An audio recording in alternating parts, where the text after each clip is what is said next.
10 वर्षांआधी राज्य सरकारच्या तिजोरीवर 3 लाख कोटींपर्यंतचं कर्ज होतं। मात्र आता हाच कर्जाचा डोंगर 3 पटीने वाढल्याची माहिती समोर आली आहे।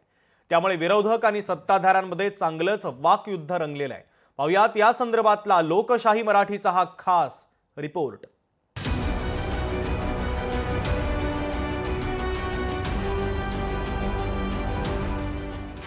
राज्याची आर्थिक घडी विस्कटली। राज्य सरकारवर कर्जाचा वाढता बोजा। वर्षाखेर कर्जाची रक्कम 9 लाख कोटींवर। निवडणूक काळात महायुती सरकारनं मतदारांना आकर्षित करण्याकरता केलेल्या विविध घोषणा आणि वित्तीय शिस्तीचा अभाव अशा काही कारणांमुळे आर्थिक घडी बिघडून राज्यावरचा कर्जाचा मोठा डोंगर हा आता वाढू लागलाय। जूनच्या अखेर राज्यावर 8.5 लाख कोटींच्या आसपास कर्ज होतं। त्यात आर्थिक वर्षाच्या पहिल्या तिमाहीतच सरकारनं आणखीन 24,000 कोटींचं कर्ज घेतलंय। वर्षाखेरपर्यंत राज्यावर हे 9 लाख कोटींपर्यंत कर्ज वाढण्याचा अंदाज आहे। त्यामुळे मोठं व्याजही सरकारला यावर मोजावं लागेल। सरकारवर कर्जाचा बोजा वाढल्यानंतर विरोधकांनी सत्ताधाऱ्यांवर टीकेचे बाण सोडण्यास सुरुवात केली आहे। कंत्राटदारांना लाभ मिळावा म्हणून कर्ज काढण्यात आल्याचा आरोप उद्धव ठाकरे यांनी केलाय।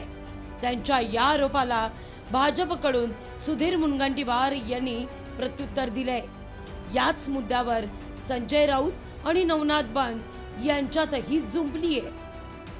छत्रपती शिवाजी महाराजांना हार किंवा त्यांच्या चरणी फुलं वाहताना जाहिरात करायची ती करोडो रुपये म्हणजे किती कोटी असतील अजूनही त्याची होल्डिंग आहेत।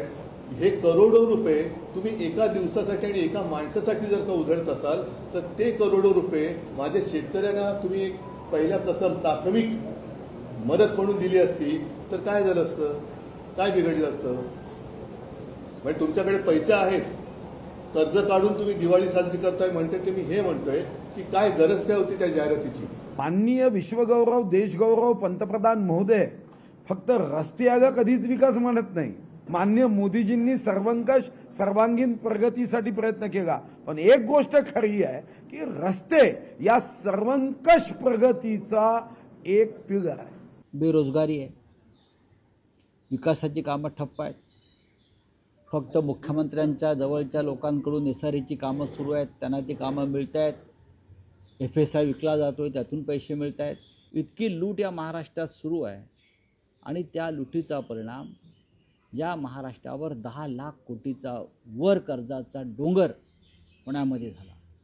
राज्याची आर्थिक दुरावस्था इतकी कधीच झाली नव्हती। कोविडच्या काळामध्ये कंत्राटदाराच्या माध्यमातून कोट्यावधी रुपयाचा मर्यादा खाण्याचं पाप तुम्ही केलं आणि तुम्हाला SRAचा घोटाळा दिसतो।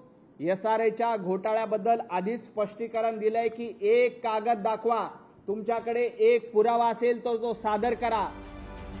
कर्जाचा डोंगर वाढत असताना राजकीय आरोपांच्या सावल्या गडद होत आहेत। पण मतभेदांच्या गोंधळापलीकडे खरी कसोटी अर्थकारणाचीच आहे। कर्जफेड, विकास कामं आणि लोककल्याण यामध्ये संतुलन साधणं ही मोठी जबाबदारी सरकारपुढे आहे। त्यामुळे या सगळ्यांमधून पुढचा आर्थिक मार्ग नेमका कसा आखला जाणार याकडे आता सगळ्यांचंच लक्ष आहे।